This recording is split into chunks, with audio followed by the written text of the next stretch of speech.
Congress working ಕಮಿಟಿಯ ಸದಸ್ಯರಾಗಿ ಸಿದ್ದರಾಮಯ್ಯರನ್ನ ನೇಮಕ ಮಾಡಲಾಗಿದೆ. ಕಾಂಗ್ರೆಸ್ನ ವರ್ಕಿಂಗ್ ಕಮಿಟಿಯ ಸದಸ್ಯರಾಗಿ ಸಿದ್ದರಾಮಯ್ಯನವರ ನೇಮಕ ಆಗಿದೆ. ಸಿಡಬ್ಲ್ಯೂಸಿ ಸದಸ್ಯರಾಗಿ ಸಿದ್ದರಾಮಯ್ಯರನ್ನ ನೇಮಕ ಮಾಡಿದೆ ಎಐಸಿಸಿ. ಕಾಂಗ್ರೆಸ್ ವರ್ಕಿಂಗ್ ಕಮಿಟಿಯ ಸದಸ್ಯರಾಗಿ ಸಿದ್ದರಾಮಯ್ಯ ನೇಮಕ ಆಗಿದ್ದಾರೆ. ಎಐಸಿಸಿ ಅಧ್ಯಕ್ಷ ಮಲ್ಲಿಕಾರ್ಜುನ ಖರ್ಗೆ ಅವರು ಈ ಆದೇಶವನ್ನು ಹೊರಡಿಸಿದ್ದಾರೆ. ಆ ಮೂಲಕ ಸಿದ್ದರಾಮಯ್ಯನನ್ನ ರಾಷ್ಟ್ರ ಮಟ್ಟದ ಹುದ್ದೆಗೆ ಕಾಂಗ್ರೆಸ್ ನೇಮಕ ಮಾಡಿದೆ. ಸಿದ್ದರಾಮಯ್ಯರ ಬಳಿ ಈ ಬಗ್ಗೆ ಇದಕ್ಕೆ ಮುಂಚೆನೂ ಕೂಡ ಪ್ರಸ್ತಾಪ ಮಾಡಲಾಗಿತ್ತು.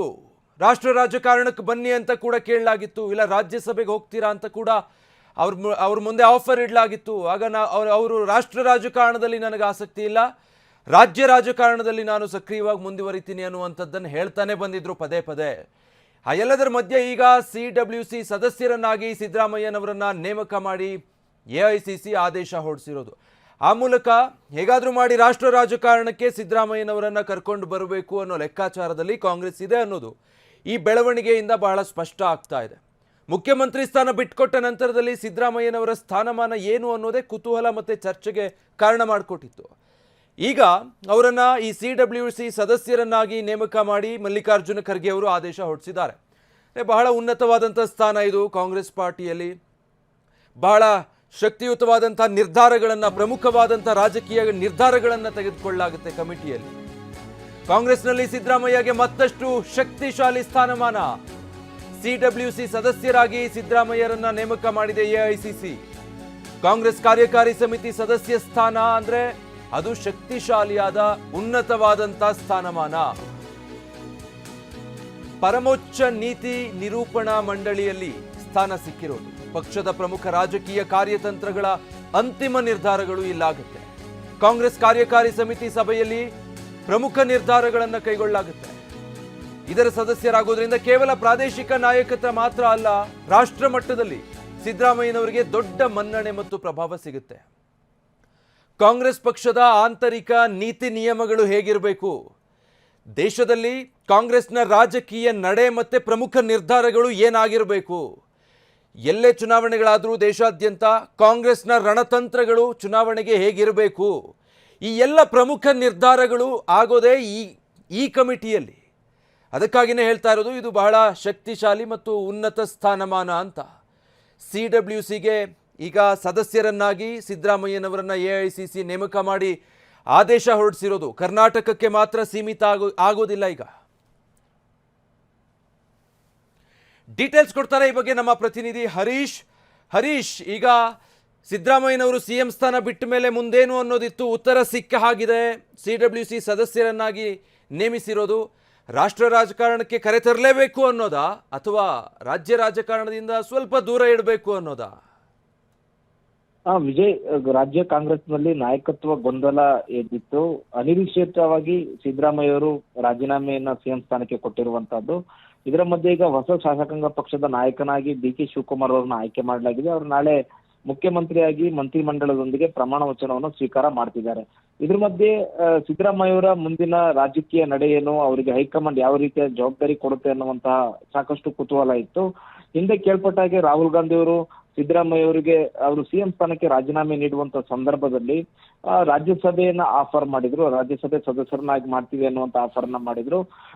ಸಿದ್ದರಾಮಯ್ಯ ಅವರು ಇದಕ್ಕೆ ಒಪ್ಕೊಳ್ಳದೆ ಇದ್ದಂತ ಸಂದರ್ಭದಲ್ಲಿ ಅವರ ಪತ್ನಿಗೆ ರಾಜ್ಯಸಭೆ ಸದಸ್ಯರನ್ನಾಗಿ ಮಾಡ್ತೀವಿ ಅನ್ನುವಂತ ಆಫರ್ ಅನ್ನು ಕೂಡ ರಾಹುಲ್ ಗಾಂಧಿ ಅವರು ಕೊಟ್ಟಿದ್ರು ಅನ್ನುವಂತಹ ಮೂಲಗಳು ತಿಳಿಸಿರುವಂತದ್ದು. ಅದಕ್ಕೂ ಕೂಡ ಸಿದ್ದರಾಮಯ್ಯರು ಒಪ್ಕೊಂಡಿರ್ಲಿಲ್ಲ. ನನಗೂ ರಾಜ್ಯಸಭೆಗೆ ಹೋಗುವಂತ ಇಚ್ಛೆ ಇಲ್ಲ, ರಾಷ್ಟ್ರ ರಾಜಕಾರಣಕ್ಕೆ ಬರುವ ಇಚ್ಛೆ ಇಲ್ಲ ಅನ್ನುವಂಥದ್ದನ್ನ ಸ್ಪಷ್ಟವಾಗಿ ಸಿದ್ದರಾಮಯ್ಯ ಹೇಳಿದ್ರು. ಮತ್ತೆ ತಮ್ಮ ಪತ್ನಿಯವರು ಇದುವರೆಗೂ ಕೂಡ ಯಾವುದೇ ರಾಜಕೀಯದಲ್ಲಿ ಗುರುತಿಸ್ಕೊಂಡಿಲ್ಲ, ಸಾರ್ವಜನಿಕ ಜೀವನದಲ್ಲೂ ಕೂಡ ಅವರು ಗುರುತಿಸ್ಕೊಂಡಿಲ್ಲ. ಹಾಗಾಗಿ ಅವರು ಕೂಡ ರಾಜಕೀಯಕ್ಕೆ ಬರೋ ಚಾನ್ಸ್ ಇಲ್ಲ ಅನ್ನುವಂಥದ್ದನ್ನ ನಯವಾಗಿ ಸಿದ್ದರಾಮಯ್ಯ ಅವರು ಕೂಡ ಆ ಒಂದು ಪ್ರಸ್ತಾಪವನ್ನು ಕೂಡ ತಿರಸ್ಕರಿಸಿದ್ರು. ಇದರ ಮಧ್ಯೆ ಈಗ ಎಐಸಿಸಿ ಒಂದು ಸಿದ್ದರಾಮಯ್ಯ ಅವರಿಗೆ ಒಂದು ಗೌರವವನ್ನು ಕೊಟ್ಟಿರುವಂತಹದ್ದು.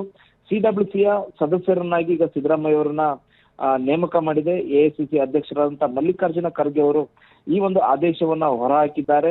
ಬಹುಮುಖ್ಯವಾಗಿ ಸಿಡಬ್ಲ್ಯೂಸಿ ಅಂತಂದ್ರೆ ಕಾಂಗ್ರೆಸ್ನ ನೀತಿ ನಿರೂಪಣೆಯನ್ನ ಮಾಡುವಂತ ಅತ್ಯಂತ ಪ್ರಮುಖ ಮಂಡಳಿ ಇದು.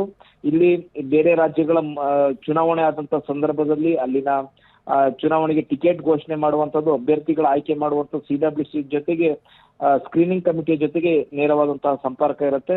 ಜೊತೆಗೆ ಲೋಕಸಭಾ ಚುನಾವಣೆಯಲ್ಲಿ ಪಕ್ಷದ ನೀತಿ ನಿಲುವುಗಳಾಗಿರ್ಬೋದು, ಇಡೀ ಒಂದು ವಿರೋಧ ಪಕ್ಷಗಳು ಅಥವಾ ಕೇಂದ್ರ ಸರ್ಕಾರದ ವಿರುದ್ಧ ಹೋರಾಟ ಮಾಡ್ಲಿಕ್ಕೆ ಬೇಕಾದಂತಹ ವಿಚಾರಗಳಾಗಿರ್ಬೋದು, ಇವೆಲ್ಲವೂ ಕೂಡ ಅಲ್ಲಿ ಡಿಸ್ಕಸ್ ಆಗುತ್ತೆ. ಆ ಒಂದು ಮಂಡಳಿಯ ಸದಸ್ಯರನ್ನಾಗಿ ಈಗ AICC ಇಂದ ನೇಮಕ ಮಾಡಿರುವಂತಹದ್ದು ಇದು ಸಿದ್ದರಾಮಯ್ಯ ಅವರಿಗೆ ಕೊಟ್ಟಂತಹ ಗೌರವ ಕೂಡ ಆಗಿತ್ತು. ಅಂದ್ರೆ AICC ಯಲ್ಲಿ CWC ಸಭೆ ದೆಹಲಿಯಲ್ಲಿ ನಡೆಯಬಹುದು ಮತ್ತು ದೇಶದ ಬೇರೆ ಬೇರೆ ರಾಜ್ಯಗಳಲ್ಲೂ ಕೂಡ CWC ಸಭೆಯನ್ನು ಹಮ್ಮಿಕೊಳ್ಳಲಾಗುತ್ತೆ.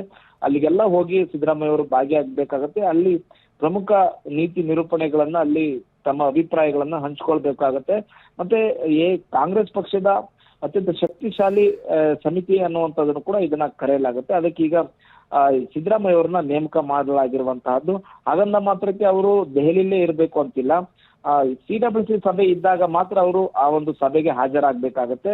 ಸಿದ್ದರಾಮಯ್ಯ ಅವರು ಸ್ಪಷ್ಟವಾಗಿ ಹೇಳಿದ್ರು, ನನಗೆ ದೆಹಲಿ ಬರೋದಿಲ್ಲ, ನಾನು ದೆಹಲಿಯಲ್ಲಿ ಇರೋದಿಲ್ಲ, ದೆಹಲಿ ರಾಜಕಾರಣದಲ್ಲಿ ನನಗೆ ಇಷ್ಟ ಆಸಕ್ತಿ ಇಲ್ಲ ಅನ್ನುವಂಥದ್ದನ್ನ ಸಿದ್ದರಾಮಯ್ಯರು ರಾಹುಲ್ ಗಾಂಧಿ ಅವರಿಗೆ ಹೇಳಿದ್ರು. ಹಾಗಾಗಿ ಅವರು ರಾಜ್ಯಸಭೆಗೆ ಹೋಗೋ ದಿನ ಅವರು ರಾಹುಲ್ ಗಾಂಧಿಯ ಪ್ರಸ್ತಾಪವನ್ನ ತಿರಸ್ಕರಿಸಿದ್ರು. ಹೀಗಾಗಿ ಸಿದ್ದರಾಮಯ್ಯರಿಗೆ ಏನಾದ್ರೂ ಒಂದು ಗೌರವ ಕೊಡ್ಲೇಬೇಕು ಅನ್ನುವಂತಹದ್ದು ರಾಹುಲ್ ಗಾಂಧಿ ಅವರ ಇಚ್ಛೆ ಆಗಿತ್ತು. ಹಾಗಾಗಿ CWC ಸದಸ್ಯರನ್ನಾಗಿ ಮಾಡಿ ಸಿದ್ದರಾಮಯ್ಯ ಅವರಿಗೆ ಒಂದು ಗೌರವವನ್ನ ಸಲ್ಲಿಸಿದ್ದಾರೆ. ಮತ್ತೆ ಸಿದ್ದರಾಮಯ್ಯ ಅವರು ಏನು ಯಾರೂ ನಿರೀಕ್ಷೆ ಮಾಡದ ರೀತಿಯಲ್ಲಿ ಏನು CM ಸ್ಥಾನವನ್ನ ತ್ಯಜಿಸಿರುವಂತದ್ದು, ರಾಜೀನಾಮೆ ಕೊಟ್ಟಿರುವಂತದ್ದು ಇಡೀ ದೇಶದಲ್ಲಿ ಅವರ ಬಗ್ಗೆ ಒಂದು ಮೆಚ್ಚುಗೆಯ ಮಾತುಗಳು ಕೂಡ ಕೇಳಿ ಬರ್ತಾ ಇದೆ. ಕಾಂಗ್ರೆಸ್ ವಲಯದಲ್ಲೂ ಕೂಡ ಮೆಚ್ಚುಗೆ ಮಾತುಗಳು ಕೇಳಿ ಬರ್ತಾ ಇದೆ. ಜೊತೆಗೆ ವಿರೋಧ ಪಕ್ಷಗಳ ನಾಯಕರುಗಳು ಕೂಡ ಸಿದ್ದರಾಮಯ್ಯ ಅವರ ನಡೆಯನ್ನ ಪಟ್ಟಕ್ಕೆ ಅಂಟಿಕೋರದಂತಹ ನಡೆಯನ್ನ ಮೆಚ್ಚುತ್ತಾ ಇರುವಂತದ್ದು. ಹಾಗಾಗಿ ಸಹಜವಾಗಿಯೇ ಕಾಂಗ್ರೆಸ್ ಹೈಕಮಾಂಡ್ ರಾಹುಲ್ ಗಾಂಧಿ, ಮಲ್ಲಿಕಾರ್ಜುನ್ ಖರ್ಗೆ ಅವರು ಸಿದ್ದರಾಮಯ್ಯ ಅವರಿಗೆ CWC ಸಮಿತಿಯ ಸದಸ್ಯರನ್ನಾಗಿ ಮೂಲಕ ಅವರಿಗೊಂದು ಗೌರವವನ್ನ ಸಲ್ಲಿಸಿದ್ದಾರೆ. Vijay Veerappa, thank you Harish. So ಇದಿಷ್ಟು ಕಾಂಗ್ರೆಸ್ ಹೈಕಮಾಂಡ್ನ ಲೆಕ್ಕಾಚಾರ.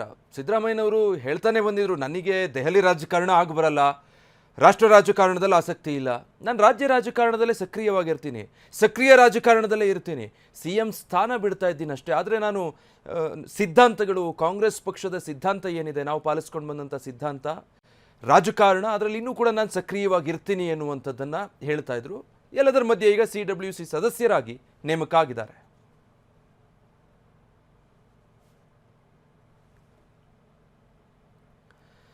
ಸೊ ಹೈಕಮಾಂಡು ಒಂದಷ್ಟು ಲೆಕ್ಕಾಚಾರಗಳಿರುತ್ತೆ. ಸಿದ್ದರಾಮಯ್ಯನವರು ಇನ್ನು ಮುಂದೆ ಕೇವಲ ಕರ್ನಾಟಕಕ್ಕಷ್ಟೇ ಸೀಮಿತವಾಗಿ ಕಾಂಗ್ರೆಸ್ಗೆ ಕೆಲಸ ಮಾಡೋ ಹಾಗಿರೋದಿಲ್ಲ, ಬದಲಾಗಿ ರಾಷ್ಟ್ರ ಮಟ್ಟದಲ್ಲಿ ಕೆಲಸ ಮಾಡಬೇಕಾಗುತ್ತೆ. ಅದಕ್ಕಾಗಿಯೇ CWC ಸದಸ್ಯರನ್ನಾಗಿ ಅವರನ್ನು ನೇಮಕ ಮಾಡಿರುವಂಥದ್ದು. ರಾಜ್ಯಸಭೆಗೆ ಹೋಗಲಿಕ್ಕೆ ಅವರು ಒಪ್ಪಲಿಲ್ಲ, ರಾಷ್ಟ್ರ ರಾಜಕಾರಣ ನನಗೆ ಬರೋದಿಲ್ಲ ಅಂತ ಹೇಳ್ತಾ ಇದ್ರು. ಆದರೆ ದೇಶಾದ್ಯಂತ ಆಗುವಂಥ ಕಾಂಗ್ರೆಸ್ ಪಕ್ಷದ ಆಂತರಿಕ ಬೆಳವಣಿಗೆಗಳು, ಪ್ರಮುಖ ನಿರ್ಧಾರಗಳು ಮತ್ತು ತಂತ್ರಗಾರಿಕೆಗಳು, ಮಹತ್ವದ ನಿಲುವುಗಳು ಎಲ್ಲವೂ ಕೂಡ ಆಗೋದು ಈ CWCಯಲ್ಲಿ. ಈ CWC ಸದಸ್ಯರಾಗಿ ಸಿದ್ದರಾಮಯ್ಯನವರನ್ನು ನೇಮಕ ಮಾಡಿರೋದು ಒಂದು ಅತಿ ದೊಡ್ಡ ಗೌರವ ಕೂಡ ಹೌದು. ಯಾಕಂದರೆ ಮುಖ್ಯಮಂತ್ರಿ ಸ್ಥಾನವನ್ನು ಬಿಟ್ಟುಕೊಟ್ಟ ನಂತರದಲ್ಲಿ ಅವ್ರಿಗೆ ಇಲ್ಲಿ ನೇಮಕ ಮಾಡಿರೋದು.